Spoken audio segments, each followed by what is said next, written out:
Over the past weekend, there were 6 South Africans who put in an absolutely massive shift in the Champions Cup semi-finals and the Challenge Cup semi-finals. And in my opinion, I do think Rassie should be keeping an eye on a couple of these players. Guys, just before we dive into these 6 players, if you haven't, please make sure you smash that subscribe button. Still about 90% of you who watch this channel on a regular basis are not subscribed. And as you know, we're trying to hit 100,000 subscribers by the end of the year. Let's get into this video. Now, the first slide we're going to look at from the Challenge Cup semi-finals is the Sharks. Now, the Sharks pulled off an incredible comeback win over Claremont, and this player, Sione Masuku, was the orchestrator behind it. He's now won 5 Man of the Match awards. He kicked 8 from 8 kicks in that game against Claremont, scoring 22 points. And at some point, form is going to come into play here, and Rassie just isn't going to be able to ignore Sione Masuku. We've been chatting about him for weeks. He's been the reason that the Sharks have been able to turn their season around. He only started playing for the Sharks in game week 11 of the URC, and yes, Cohen Bosch wasn't in great form, but then Sione Masuku came in and took control of that side, and the Sharks win rate has gone up significant amount since Sione Masuku has starting for the Sharks. He's also proved that he has the BMT to win these big games with that final kick from the touchline. He converted it, and the Sharks ended up winning by 1 point against Claremont. And we know how much Rassie Erasmus and the Springbok coaching staff love players who have BMT. Sione Masuku, yes, he is 27, so maybe is a little bit old for the Springbok plans at the moment.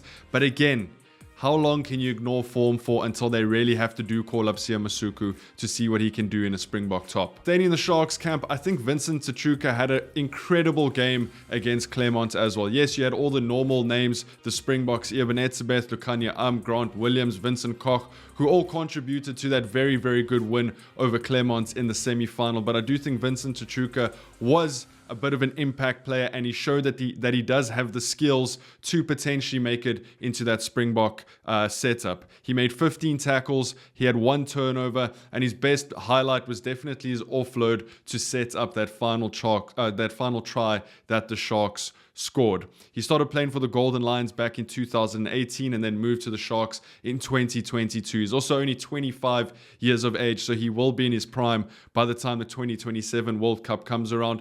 There are just a couple of questions surrounding him.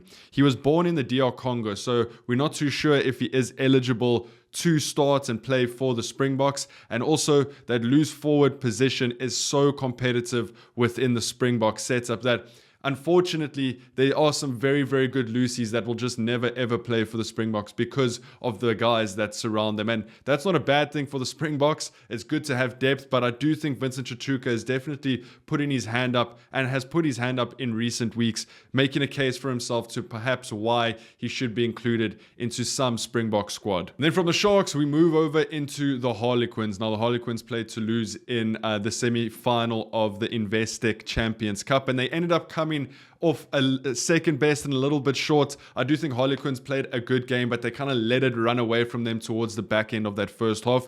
But someone who's been standing out for the Harlequins the entire season is Andre Esterhuizen, who's definitely putting a little bit more pressure on the likes of a Damien Delende, who wears the Springbok top on a more regular basis. But Andre Esterhuizen is still only 30. He does have 16 caps for the Springboks, and he's definitely been making a case to maybe why he should start a couple of games this year. No backline player made more post-contact meters in the semi-finals than Harlequins number 12, gaining 267 meters in total, and he beat the most defenders, which was 6. So he was one of the best performing players in the semi-finals in the Investec Champions Cup. And you can see why. He's an absolute battering ram. He does have a lot of experience. And I do think the Springboks, again, maybe 12 is that position that's a little bit open. Yes, Damien Delende does normally wear the 12. Damien Willemse can play 12.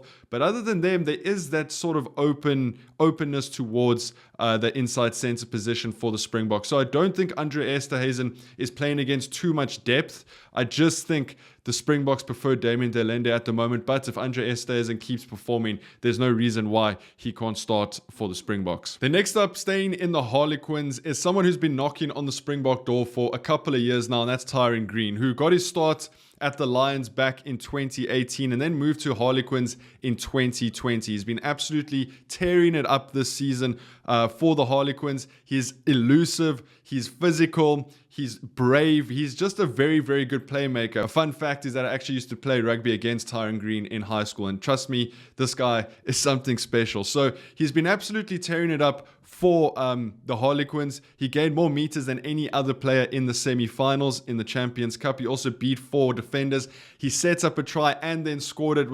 He drew 3 players in, offloaded it, and then his work rate is so good that he got back up and got on the end of the ball and ended up scoring for the Harlequins. The only thing with Tyron Green is that he is almost eligible to play for England. So if the Springboks don't come calling soon, Tyron Green is probably going to end up choosing England and having to play for them. So yes, again, it's one of those positions that's very, very competitive. At 15, you've still got Willie Leroux. You obviously have Damian Willemse, who's sort of made that 15 jersey his own. You've also got Ches and Colby, who can play in that 15. You got Kane and Moody. So there's a lot of guys vying for that position. But Tyron Green is one of those players that can be used as a utility back. He used to play 10 in high school, but he can play 10, he can play 12, he can play 15, he can play on the wings. I do think he has been putting in some really, really good performances and probably deserves some recognition and a shot at a Springbok top. I mean, he came up through the SA school system, played for the SA under-20 junior box, and I just feel like he is one of those guys that's in very, very good form. I think probably despite Damian Willemse, he's probably the most in-form fullback that can play for the Springboks currently. The next player we're going to look at is Jarryd Augustus, who played for Northampton Saints against Leinster. Now, Saints almost pulled off an incredible comeback against Leinster, but Leinster just managed to hold on for it, and I do think Leinster have a couple of questions to ask themselves after that game. Northampton Saints were never, ever in that game, and they still somehow managed to almost pull off a big comeback upset. But Augustus was the front man to take on that Leinster side, probably alongside Courtney Laws.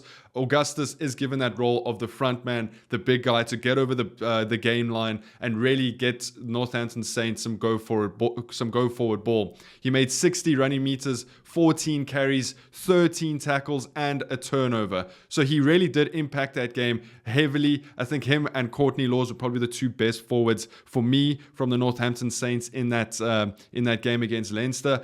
But Augustus did get his start in the Stormers in 2017, then moved to the Northampton Saints in 2021. So he has been in and amongst the conversation of Springboks for 5, 6, 7, 8 years now. He just really hasn't made that step up. But I do think from that performance that he had against Northampton Saints, he definitely is someone to keep in the conversation. Again, it's just so competitive in the Springbok outfit at the moment. I mean, playing 8, you got Jasper Visser, you got Evan Roos, you've got Cameron Hanekom, you've got Mpelo Gumede. So there's just you've got Pepsi Buthelezi. There's just so many guys that can fill in at that number 8 and loose forward position that it's sometimes difficult to justify why they should bring in Augustus to start or play or come off the bench for the Springboks. But again, another very, very good option that Rassie Erasmus could definitely look at. Then the final player I want to talk about is Jason Jenkins, who's been playing for Leinster for quite a while, but he came off the bench against the Northampton Saints over the weekend, and he had a very, very impactful 27 minutes on the field. He had 10 carries, he stole 2 lineouts, and was a very, very physical threat around the rucks. He's sort of been under the radar of the Springboks for quite a long time, and again, that's because you have the likes of Eben Etzebeth, Argeus Snyman, Loet de Jager, Franco Mostert, Peter Steph de Toy, all who can play locks. But Jason Jenkins started his rugby off at the Bulls in 2015 and then moved to Leinster in 2022, where he started a lot of games for that Leinster side, and he is one of those key players for them. He also did get an opportunity in a Springbok top back in 2018, his one and only cap for the Springboks. But I do think he's been playing some very, very good rugby. He's big, he's strong, he carries well, he's good in the lineouts, but again, it just comes down to that competition factor for these positions. I do think Jason Jenkins is definitely on the radar of Rassie Erasmus, given the fact that Jacques Nienaber is also the coach of Leinster. And I do think Jason Jenkins could be one of those guys that if we need some depth, he can come in and Rassie can definitely have a look at him. So that's kind of the wrap up from the weekend. 6 players that impressed me over the weekend that could definitely play for the Springboks. Let me know what you guys think down in the comments. Make sure you hit that like button, hit that subscribe button, and I'll see you guys tomorrow. Take it easy. Peace.